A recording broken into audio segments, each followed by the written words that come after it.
Hello, everybody. We're good to go. Welcome again. I'm really happy to be here at Devox UK, and I'm very thrilled to show you LangChain4j and what it can do. So, to be clear, I'm not the creator of LangChain4j. That's Dmitro Lyubarsky. He created it. He's still the lead developer. He works on it full time now. LangChain4j is 1 year old, and it would not have been possible without our 80 plus amazing contributors. So it's an open source project intended to make connection to LLMs and AI models easier.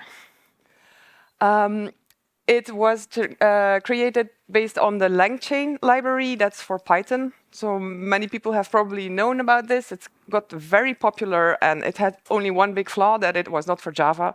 That's where we made LangChain4j. We are not there to work on the part below, like the training, the data, everything. That's not what LangChain4j does. We work in normal DevOps, and we use the models via an API, and we make that part really easy. I also think, so the part below is the training cycle of large language models and any AI and machine learning model. On top is, when we're going to use it, it's called inference, and I think that the future is there. So models got really good and always bigger, always better, faster. Now they get always smaller. I think the next wave is that people are going to start building really awesome apps on top of these things. To have our terminology right, or like the same at least, let's talk a bit about large language models.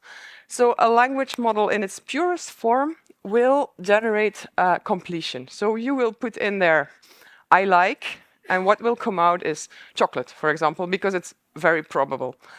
You can train language models to do more than that. So the ones you will usually know already is ChatGPT and similar ones. They don't just fill out one next word, they actually do completion after completion. And they are trained to go chat with you rather than guess.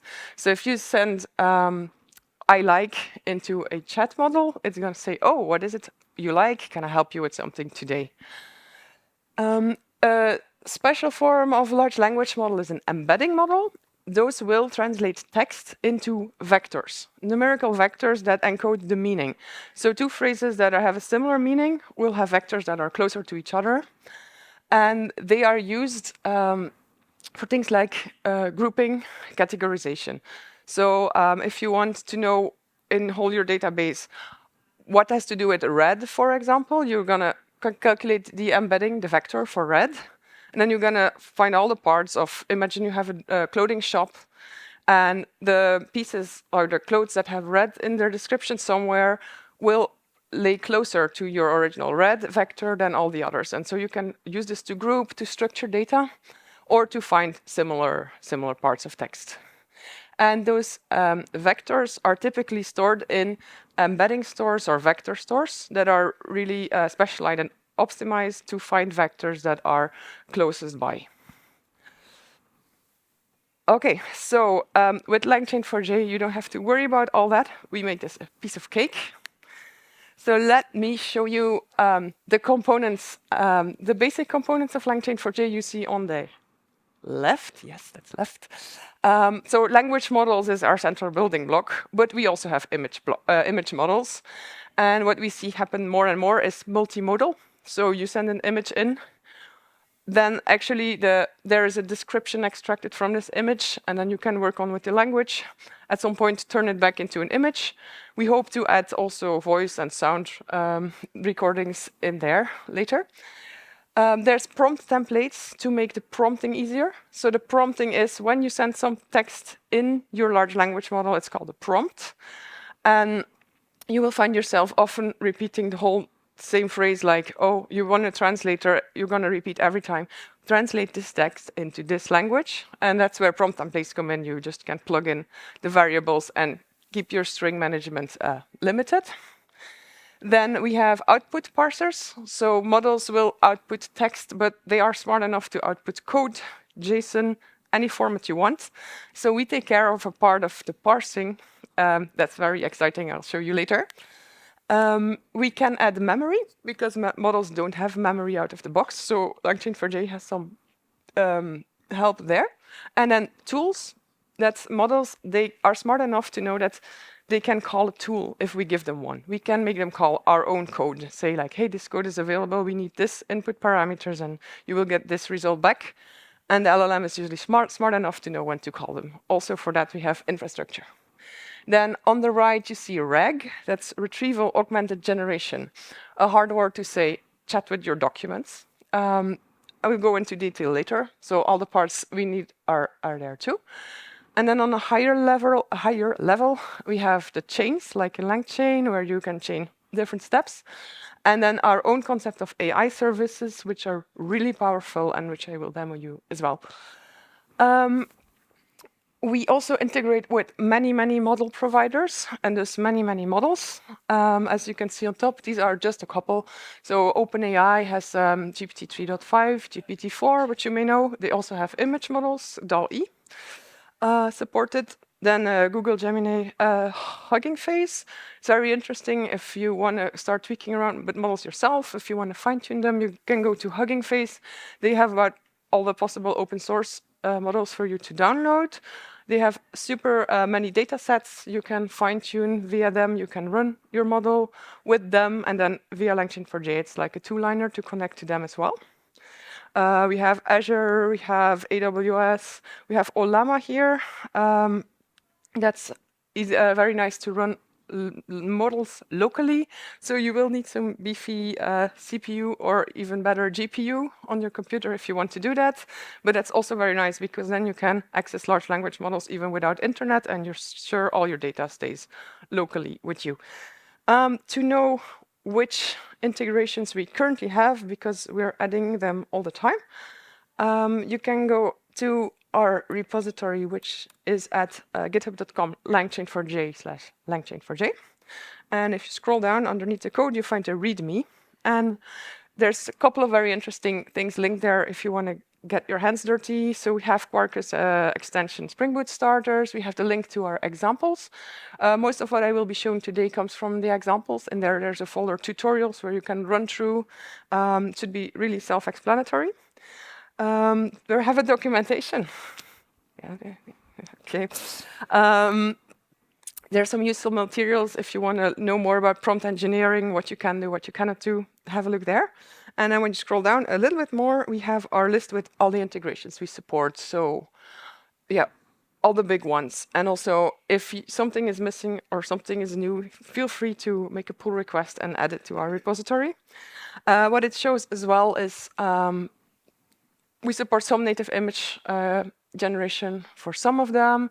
We support normally sync completion, which is just get the entire answer for all of them. Streaming completion, you get the answer like part per part for most of them. Embedding is calculating these vectors.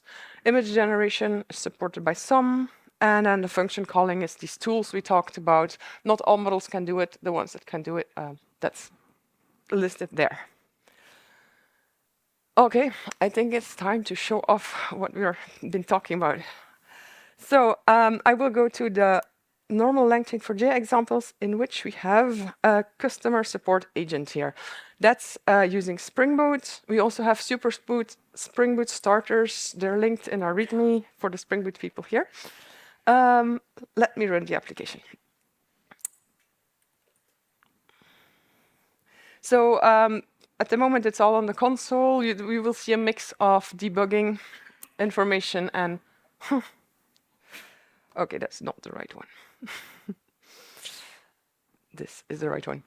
So you'll see a mix of debugging info and then the real thing we're doing. So we made a booking agent that is using memory, tools, retrieval augmented generation, because we give it our terms of use, so it knows a bit. The tools it has are tools to cancel bookings, make bookings. They're dummy implementations, but they give you an idea of what we can do with it. So say, hi, I want to cancel my booking. Oh, by the way, typos aren't such a thing anymore once you're dealing with LLMs, because they usually understand you. OK, the formatting is very ugly, but it says, sure, I can help you with that. Could you please provide me with your booking number, customer name, and surname? Why is it asking me that? Because we've given it an overall instruction that it is an assistant for our car rental company miles of smiles, so it knows this. If I would ask them, it will tell me that.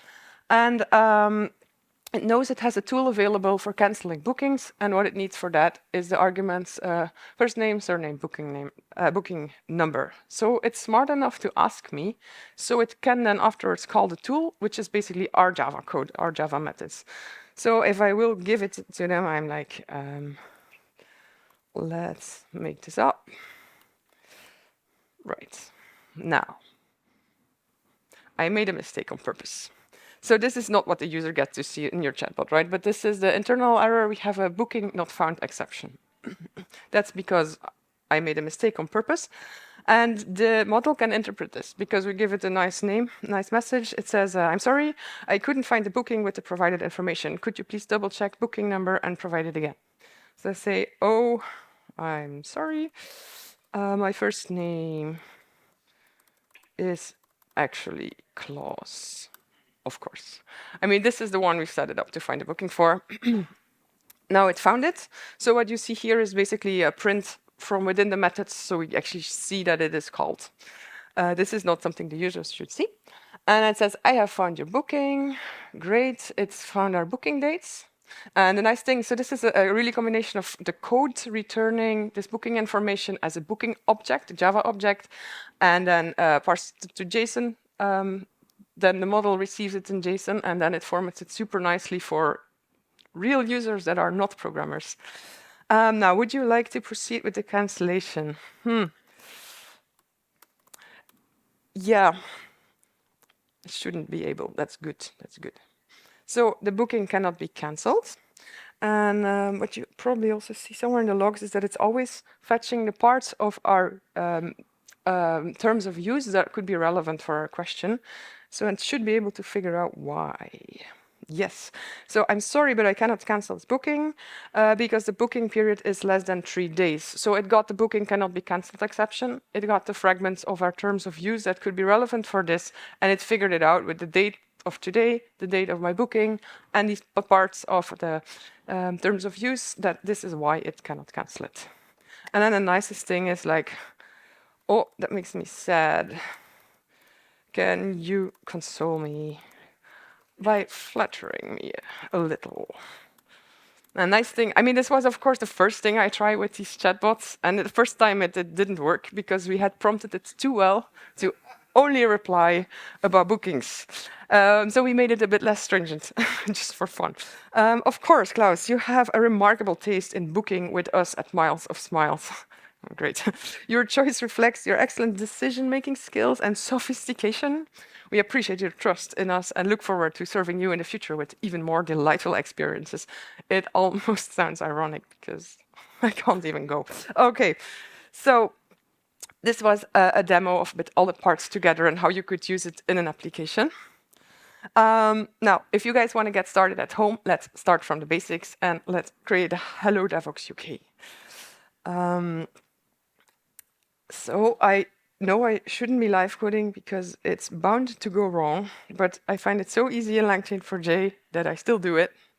And then oftentimes the demo gods punish me for this. Well, we're going to need first a model. So a chat language model in LangChain4j, and we're going to use an OpenAI chat model. What we need to use this is a key. So we have this method with API key, and you can use this one at home. You can try a little bit with the demo key. I'm demoing it with OpenAI because it's really easy to get a key there. I'm not gonna abuse the demo key. I've stored my key here. That's it. Now we can connect to this model now.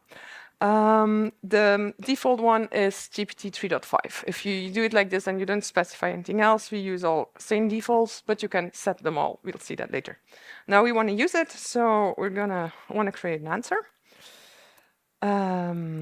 Model.generate, and then we're gonna put our input prompt here.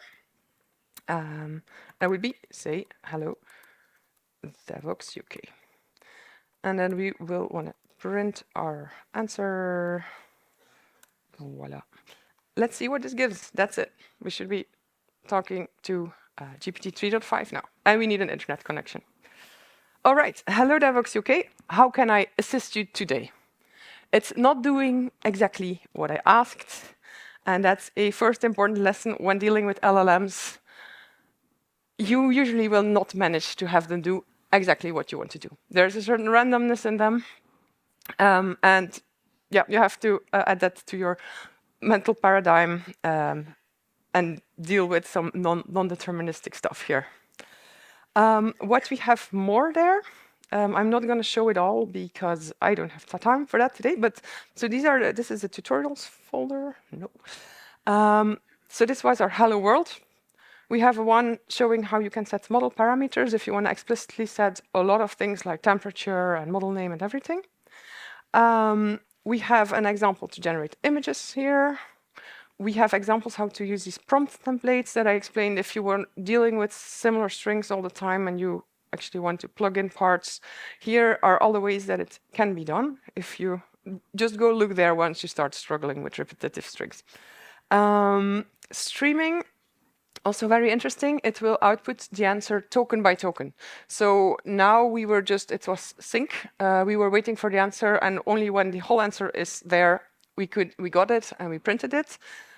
We have here also the code to show you how you stream, where you get token per token back. So token is usually about 3 characters. It depends a bit from model to model. Their minimal unit of meaning. And then you can set what happens on next, on complete, and on error. And you can get them like one by one on your file. That's much more engaging if you're dealing with long text than having to wait like for a minute and then have this whole text. It's nicer if you can read along, like in ChatGPT. All right, next thing. No, not next thing. If you're not sure which model to use, you can use leaderboards. They're linked on our README. They will show you what model is best for what applications, how they score, how much they cost. Either you find it there, either you have to figure out yourself. They don't all cost the same. But I mean, in any case, it's good to know that, for example, OpenAI, if you're using this GPT 3.5, I did a lab 2 weeks ago with 60 people. We ran through mainly all these examples that we've been seeing now. They all did that on my key, and I had to pay $5 in the end. So it's really, really okay, this price. Also, the longer your input, the longer your output, the more you pay. But it's still quite peanuts in general. All right, if you have a choice, use the best model available because they're just more powerful. It's easier to make them do what you want. For example, these GPT models are really good if you want JSON back, and then you're sure you can process on from there and you can kind of count on it. If you would be using a Llama 2, which is quite outdated by now, for example, you run a bit more risk that sometimes there will be errors in there and then your program will break on parsing this JSON. So it's really good thing to use the best model, specifically in your proof of concept. There's this demo key, which I showed if you... I don't double click on things. Yeah, so if you want to try it at home without creating your own OpenAI key, use just the demo there. And then choose good prompt templates. Also have a look for prompt engineering. If you're struggling with making the model do what you want, prompt engineering is the answer. It's a bit an art in itself. Okay. Let's move on to chatting. So for chatting, we need a memory. And models themselves are stateless. So you send something in. Artificial neural network is basically a huge bunch of calculations with weights and multiplications, and then something comes out at the other side. And there is no such thing as memory in there. So we have to take care of that ourselves. And most models support also this concept. So what we see here is everything we would want to send to a model when we want to give it a memory. The system message, that's optional. That's a general instruction for your model, like a way how it should behave or the context that it is in, its role. For example, you're explaining this to a 5-year-old, and it will apply all the time in the conversation.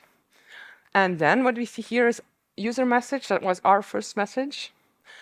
The answer also of the model, we also have to store it. So all the user messages, all the AI messages, and then we add our last user message, number 3, which is currently our new question. We send all of that together to the model every time. Like we add it every time. we have some strategies for capping this memory after a number of messages, after a number of tokens, or after a number of characters, because we won't want to send it in there entirely all the time. You send all that, and the model is smart enough to figure out that like, this was your last message, and that it will give you an informed answer that knows what has been said before. You have here in this memory example a very basic example that is not the easiest way to use it. We'll see the easiest way later. But there's one specific use of memory that demonstrates it quite well, and that's the few-shot method, in which you're going to fake the memory. So instead of having the real conversation there, you start out with pretending you said something and pretending the model answered in a certain way. If you ask a follow-up question, it will mimic that behavior because it thinks it has replied in that way before, so it will continue doing it. An example here, it's really very powerful to make it do what you want. An example here is where I add a user message with, I love the new update, it's very user-friendly, blah, blah, blah. And then I add an AI message. So this is what the model would have answered me. And it says action, and then forward a positive to positive feedback storage, because I think it's important that developers also get the positive feedback. And then new line reply, thank you very much, blah, blah, blah, something very kind.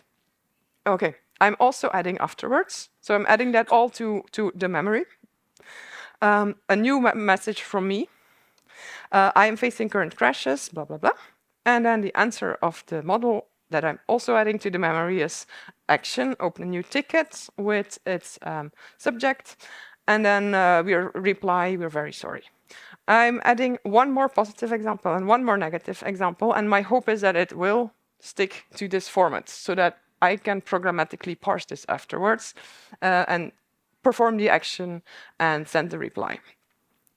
So I have two positive, two negative examples that, by the way, I generated with ChatGPT, like for creating example data. It's really amazing.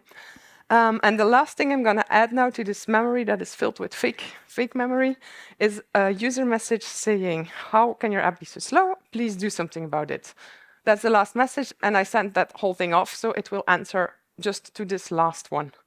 So let's see what happened when we run that. So I didn't explicitly tell it how to behave at all. I just showed some examples. So there's how can your app be so slow?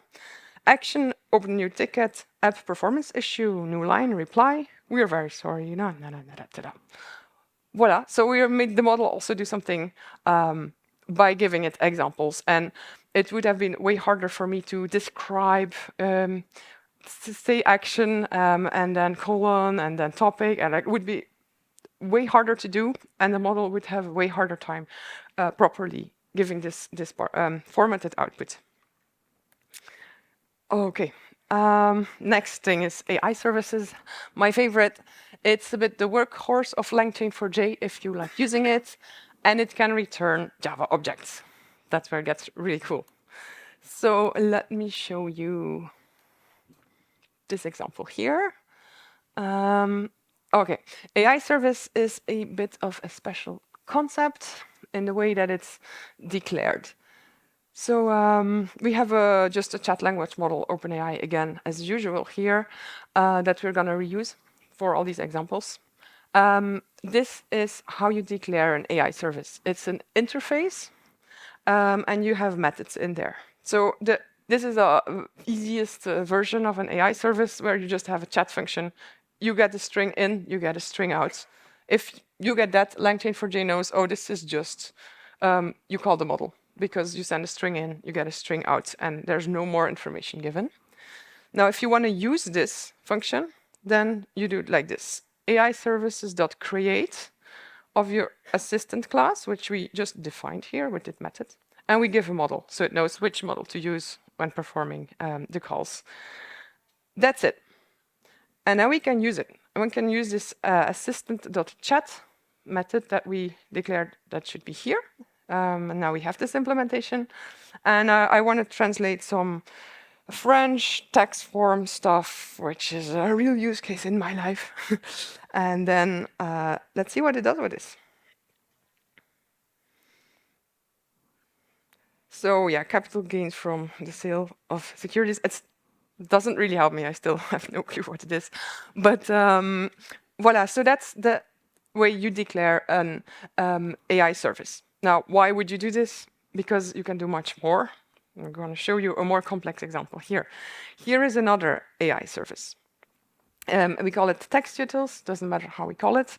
This one has 3 methods in it: a translate method, a summarize method, and an extract date time from method. Translate will return a string. What goes as input arguments is 2 strings, the text and the language, and we annotate them as variables. So these are LangChain4j annotations, so we can reuse them if we want to add a user message and a system message on top. So system message, remember, it's the general instruction. You are a professional translator into the language that we can then reuse. And then the user message is translate the following text. That's it for the programming part. That's all we have to do. We're going to then create a service, and this is just going to work. The other one is summarize a text into n bullet points, and then again, the system message has to summarize it in n bullet points. And here, typical, like you will learn this if you use it a lot, provide only bullet points, because ChatGPT loves to, like you ask it a piece of code, it loves to give you a whole explanation before and after, and we only want the bullet points here. That's why you'll notice, you'll run into this. And then the nicest one here, like local date times. So who doesn't like date formatting, right? So let's just let the LLMs handle this. They're super good at this. So we have the method extract date time that returns a local date time and from a given text. And the user messages extract the date and time from this text. So all we do now is, again, we had this text utils interface with these 3 methods. We create an implementation by doing AI service create from our text util class with our model, and then we can start using it. So we will translate hello, how are you to Italian. We will summarize a little text about AI into 3 bullet points. And then we have this weird text, the tranquility pervaded the evening of 1968, just 15 minutes shy of midnight, following the celebrations of Independence Day. And we want to extract a local date time out of this phrase. Okay, let's see what AI does with this. Ciao, come stai? That's correct. That's how are you in Italian. There's the 3 bullet point summary, and we have a local date time. It's 15 minutes shy of midnight. Yes, the year is 1986, and I'm pretty sure that this Independence Day part is also correct. So that's how easy it just got with AI services. We can also extract POJOs, our own declared objects. So an example here is that we have a recipe with some fields, title, description, steps, and preparation time in minutes. That's what we're going to get back. Preparation time in minutes is self-explanatory, but if we want to be more specific, like our title should be in 3 words maximum, we can add this description annotation that comes with LangChain4j. And so now we have this own object, and it has a toString method because we want to print it afterwards. Now, our AI interface has one method, create a recipe from a number of strings, and it will return us our recipe object that we just declared. So let's see if it manages from cucumber, tomato, feta, onion, olives, lemon. I think I know what's going to come out of this. All right, so it returned a Java object. So behind the scenes, this is JSON, and we parse it for you. So we have this title, Greek Salad Delight. And then, yeah, we have some weird steps in there, and then our preparation time in minutes, which I think is fairly correct. So then you can just use this in your program and work on from there. I see I have 2 minutes left. What happened? I think that's not correct. I'm just checking. I have 20 more minutes, right?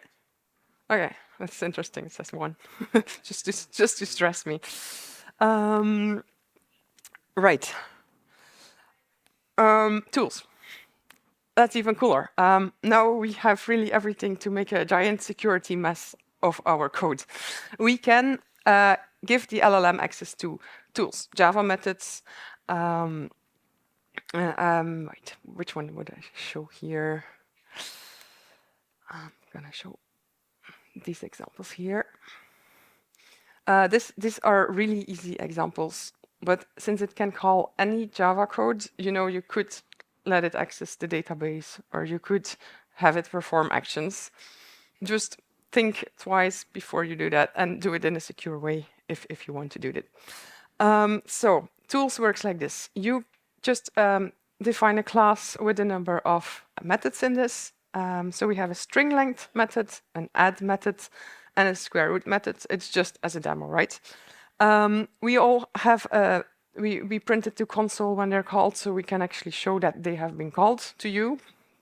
And then, yeah, so they give this really easy returns. And we can annotate them with the add tool annotation if it's needed. If it needs extra explanation, you can add a description of what it does. So we have this class with these methods in there. We're gonna create an AI service. It's again a plain assistant with a chat method that just takes string in, string out. We make our model here, and here we create our AI service. So instead of AI service create, since we want to add some more stuff, we use a builder. So we add our model explicitly, like before, and then we add tools from this calculator class. That was this class here. And we are adding a chat memory too, and this is really the nicer way to do it. I would say if you want to use chat memory, make a basic AI service and add it like this. The type of chat memory we are adding here is one with maximum 10 messages in there. So out of the box, we support this with max messages, with max tokens, with max characters. But if you want something special, like what would make sense is a summarizing memory. You cut it off, but everything that was said before, you still have it in a kind of summary in there. Everything in LangChain4j are interfaces, so you can implement your own version super easily. And also, like if ever you make the summarizing memory, please make a pull request, because I think it's useful for everybody. By the way, why do we actually cut off this memory? Because large language models always have context window. Yes, sorry. So they have a context window that is limited in how many characters or how many tokens you can send in there. And the other part is you pay with how much you send in, like your input also counts and how much it costs. So at some point you actually want to limit this. But we were talking about these tools now, right? So we have added these tools to our simple chat method. So the model knows it has a square root, string length, and an add method, even if I don't think it would really need it, because I think it's smart enough. But what we're going to ask it is this. What is the square root of the sum of the numbers of the letters in the words hello and world? And let's run this, and we should see when the tool calls are made, because I've printed them to console. So it called the string length twice with hello and with world, then added 5 and 5 and did the square root of 10. And then it comes, so what the user really gets to see is this: the square root of the sum of the numbers of the letters in the word hello and world is approximately this number. So this is a silly example, but you can imagine what crazy things you can let it do. Like you can let it surf the web and give it access to your credit card and all that kind of fun. All right. Good. Let's have a look in this retrieval augmented generation, RAG. So that's chat with your documents. The model, they're always trained up to a certain date. I think with GPT-4, it's up to 2022 somewhere. Anything that happened afterwards, they don't know. Anything that's going on in your company or in your private data, and it's not publicly available on the internet, they also don't know. So if you want to give it some more information, so you want to ground it, you can give it access to your documents, and it's going to hallucinate a whole lot less when you do that. It works like this. So this is a basic thing. Like let's say with this booking agent, our question would be, can I cancel my booking? And if I just have a large language model that I didn't prompt in any way, and it does know nothing about my company, it's probably going to say, oh, yes, for sure, I can help you with that. And it's like, that's total hallucination, because it just tries to be helpful. We would want to have some context here. We will want to add in our question also the relevant segments of our documents. Why not all our documents? Because again, typically they will not fit in the context window, and it would be an overkill, and it would get very expensive very soon, even if you manage to fit them all. So we will want to find relevant segments for our questions in our corpus of documents. And documents, we support plenty. So we have all the Office like doc, Word files, Excel files. But we also have, I think we almost have a web searcher. We do have a GitHub loader, so you can just load whole repositories and go search in there. PDFs, basically anything you want. And if there's something else you would want and it's not there, feel free to add it also. So finding these relevant segments is like, how do we do that? We do it in two phases. We're going to use these meaning vectors for that. So we're going to first split our document in parts because we want to give parts back. We have a couple of strategies to split them, like either a fixed number of characters. You can choose that parts overlap if that works better for you. You can split by paragraph. You can split in a number of ways. It results in your documents segmented. Then we're going to run segment per segment through an embedding model that will calculate this meaning vector for every segment. And that we have our embeddings, which are these vectors, and we store them together in the embedding store. So now we have all our segments and kind of their encoded meaning. In the next step, so this is usually, this happens once, and then it's stored in this database that's persisted, and then your session scope, your user session can just go access that database then. So your user asks a question. You're going to send the user question through the same embedding model. That's important because they output very different kind of vectors. You can't compare them. So use the same embedding model to create a meaning vector of the user question. You go find the most similar ones in your embedding store. And the ones with the most similar ones, those are the segments that you're going to add to your question. And you're going to... So what's happening behind the scenes in LangChain4j is you send your user question, like the user asked this, there goes your original question. You can make use of these fragments, and then come all the document parts. And then the language model will know what it's talking about. To demo this, it's what we call naive RAG, by the way, because it makes sense to optimize a couple of things in there. But this basic use case, I want to demo this here. I find myself very smart for this one.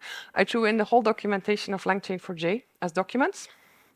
I picked an embedding model there. This one is just in memory. That's very nice. So you don't even need access to internet to generate the vectors. It's pretty fast. We have an in-memory embedding store. That's just for this example. Yeah, for prototyping, it's good. Otherwise, you want to persist. We support many embedding stores like Weaviate, Milvus, Elasticsearch, like plenty. You find them also in that list. Okay. First thing is we're going to ingest our documents. So we're going to split them. In this case, we use 300 characters and we overlap 30 characters. We split our whole thing. We use an embedding model and an embedding store where we're going to store all the segments. And then we're going to ingest all those files. It will take a little while, not very long. You will see this happen. And then in the retrieval phase, we want to have a retriever that uses our pre-filled embedding store, same embedding model. We say we only want to return 3 results, and they have to have a certain minimum score because otherwise they're probably not relevant. These are parameters you typically will want to tweak based on whatever type of document you have. We add a memory, we have a model, and we make an AI service where we add the memory, the model, and our content retriever. And then we can use it. Yeah, I gave it also a system message saying it's a coding assistant, and it should help us. All the rest is kind of boilerplate code to interact with it on the console. So what we should see is that it's first going to embed all our... This is embedding all our documentation. Voila, we're done. And now I'm going to ask it generate hello world example using Mistral AI. So we see that it retrieved 3 parts. That was very fast. We don't see which ones. We can switch that on. And this is then the answer. So it got my question, it got the parts, and this is the answer it came up with. Like, this looks pretty good. This is nonsense, but hey, it's a good try. Our chat model, Mistral AI chat model, I think that might be the correct name. With API key, yeah, this correct. Voila, So now I don't have to even write my own code examples anymore. I can just use them in here. I will stop this. Okay. Now, there's a couple of issues with RAG. Very often what it pops up as relevant segments is actually not relevant. It takes just your last question, so it doesn't take the rest of the memory into account. And if you were talking about someone and then you ask something about him, it will not retrieve the pieces of the right person because the name is not there anymore. So there's a lot of these things. That's why we came up with the Retrieval augmenter. So it's all interfaces. All the things in dark gray are interfaces that you could overwrite. I'm just wondering if this time is now correct. I want to check this. Yeah, that's correct now. It says 10 minutes. Okay. So these are all the pieces where we can intervene, and I will show our default implementations immediately with it, so it makes a bit more sense. First thing is a query transformer, like the prompt you've sent in. Compressing query transformer, for example, will take all the rest of your memory into account and rewrite it to something that actually does make sense. I will show you right away. Expanding query transformer, I think it will expand your question into multiple questions that would all make sense, so you're sure you find all the segments that you would want to find. Query router, maybe you don't want to just do this semantic search. Maybe your question could also be transformed in a plain query on the database. The SQL content retriever is in the making and is coming soon. So models are smart enough to decide, like, hey, you can just get this from your database. You don't have to do a semantic search. Database search will be better, or keyword search will be better. So it can rephrase the query then and send it to one to the database, one for a keyword search, one for a semantic search. We're also getting a web search engine content retriever that is coming, so it can actually think, this one I could actually look up on the web. Then, when you aggregate all the pieces, we have our content aggregator. As said, a lot of these answers will not be relevant to the question, and these large language models are very influenceable in a bad sense that when it was completely irrelevant, it will still try to fit it in the answer, and then you get very silly answers that you didn't ask for. That's where re-ranking, for example, comes into play. You get your original question, and then it's a very specialized model that just does only that. I have my question, here I have pieces, are they relevant or not? And it kicks out what's not relevant. And that makes it all very much better. Content injector is then just combine your original question with these new pieces, and then you send it off to the chat model. So with this is called advanced RAG. The result of this gets a whole lot better. The one I wanted to show you is the query compressor. So that's in the examples. If you're interested in diving deep in RAG, in these examples, there's a whole folder dedicated to RAG here. Easy, naive, advanced. Here, this is the advanced one with query compression. So we have these similar parts as before. We have our AI assistant. We reread in a document. There's an embedding store. We split it. We ingest it. We have retriever. But what we have now new is a query transformer, a compressing query transformer, and a retrieval augmenter added to this. It takes our content retriever and it adds this transformer to it. So what it will do is, if we ask a question, it will see if this thing is complete enough to search the parts. And if not, it will look into our history and kind of expand this query to contain all the needed information. So if we run this, it's a silly story about a couple of people. And I would want to know who is John Doe?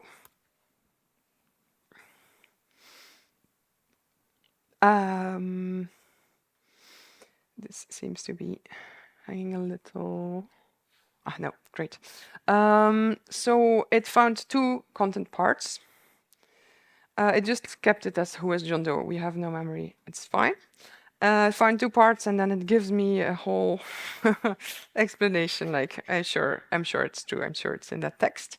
Right. So now, when was he born? And this one would totally fail with the classic RAG because it wouldn't find the parts of John Doe. So what's going to happen now?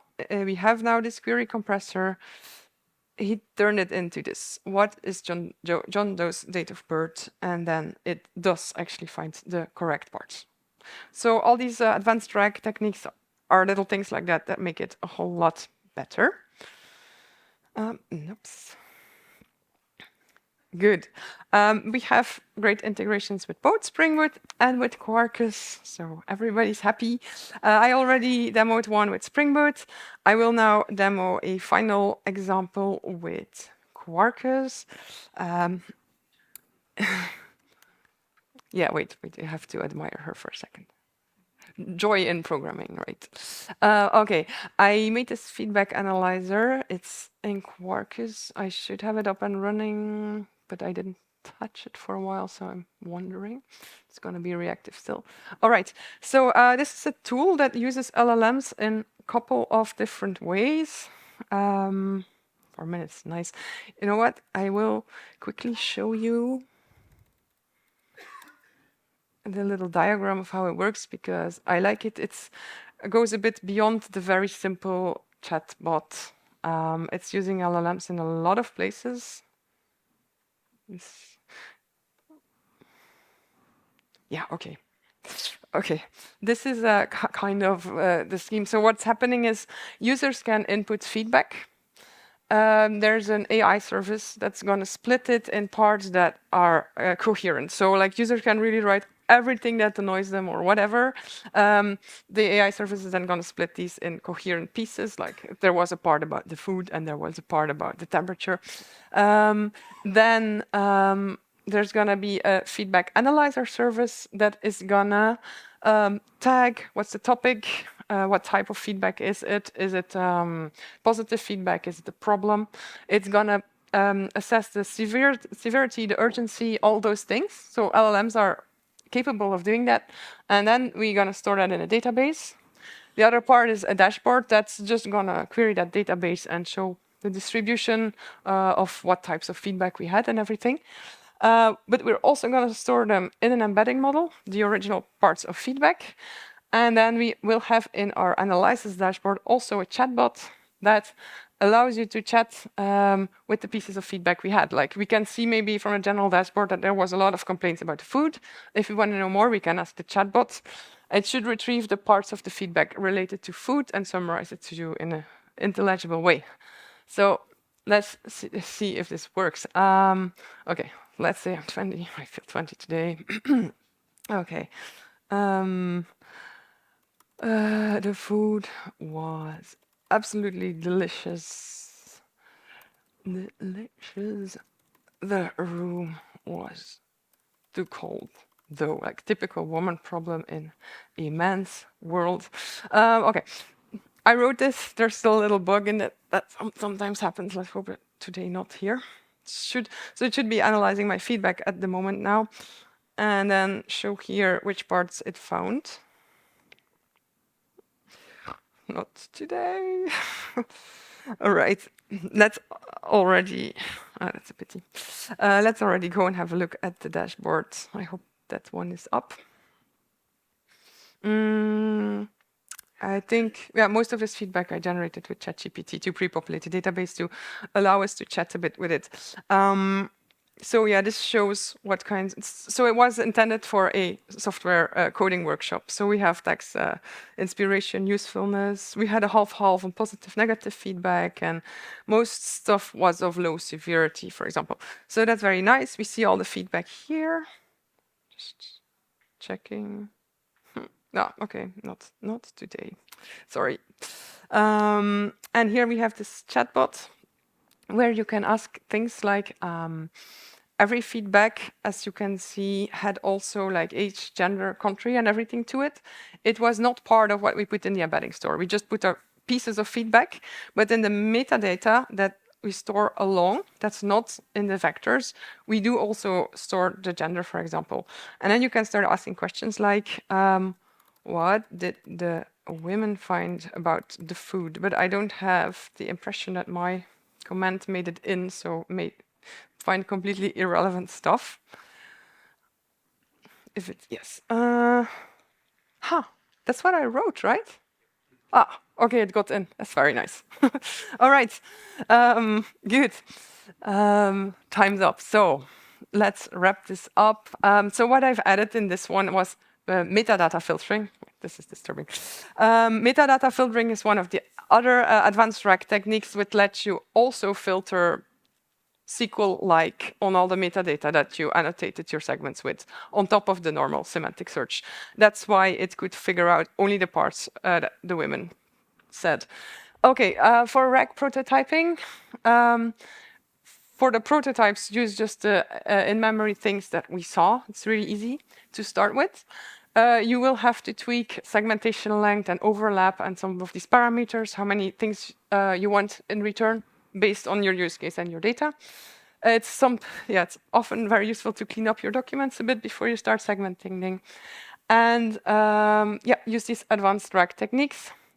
They gave a much better result, but they also induce a bit of higher latency because there are just more model calls being made. Okay, so the useful links, if you want to take them, but like at LangChain4j/LangChain4j, you find links to all the rest as well. We started collecting awesome LangChain4j examples. If you want to add something there, just make a pull request. Apart from that, if you want to contribute, you're very welcome to open a pull request. And with that, enjoy using it. I'm looking forward to your feedback. If you built something really cool, just send me something on Twitter or on LinkedIn. Thank you very much for your attention.